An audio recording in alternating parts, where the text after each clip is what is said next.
This is the Dallas Morning News. It's Friday, March 6th, starting off the day with showers with heavier thunderstorms in the afternoon a possibility. It will also be humid with a high of 80. The threat of severe thunderstorms will remain through the evening with flooding downpours, high winds, and hail possible. The overnight low will be 63. Here are today's headlines. The local Republican Party's decision to revert Dallas County to precinct-based voting caused hundreds of voters to go to the wrong polling sites on Tuesday, but it also triggered a cascade of problems within county operations that further derailed voters. Some Democrats and Republicans within the same precinct or the same household were required to report to different polling sites due to the GOP's push for a separate primary. The county stationed navigators at the doors of 75 polling locations with party-specific tablets to look up voters' precincts and redirect them accordingly. Election workers at more than 270 locations without navigators were provided with the same Democratic and Republican tablets for that purpose. But if navigators failed to ask for a voter's party affiliation before searching for their precinct, some people were sent to the wrong site.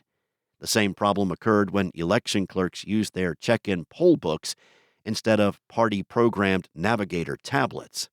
Elections Administrator Paul Adams said safeguards were in place to avoid such missteps, but the compressed timeline the county had to accommodate separate primaries complicated operations and messaging. It led to election workers sending some people to another incorrect polling place after already arriving at the wrong one. Countywide voting, where people can cast a ballot at any location regardless of their address, remained in place during the primary's 10 days of early voting, as it had for years, because county officials controlled that period under the election code. But state law gives greater authority to the parties during a primaries election day. In December, GOP Chair Allen West confirmed Republicans would proceed with precinct-based voting and a separate primary from Democrats on March 3rd. Countywide voting requires agreement from both parties, so the change to precinct applied to all voters.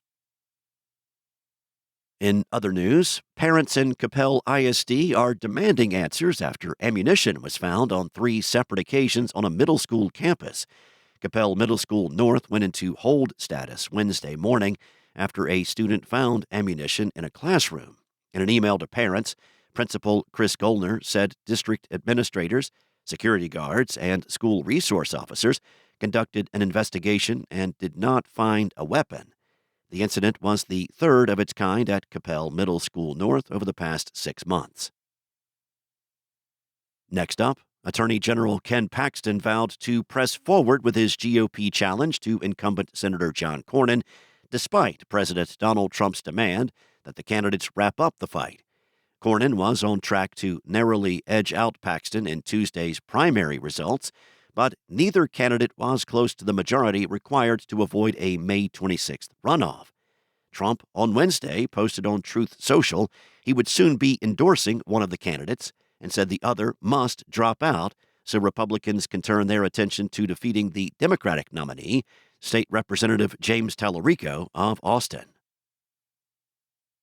And expect possible delays on Interstate 30 as more of the Canyon project's 2.3-mile stretch begins construction. The Texas Department of Transportation broke ground on the I-30 Canyon project Thursday in downtown Dallas. The $888 million project began the first week of January, but the ceremony was postponed due to severe weather delays. State officials, including County Judge Clay Lewis Jenkins and Senator Royce West, along with several members of Texas DOT, marked the ongoing early stages of construction for the area between I-35 and I-45.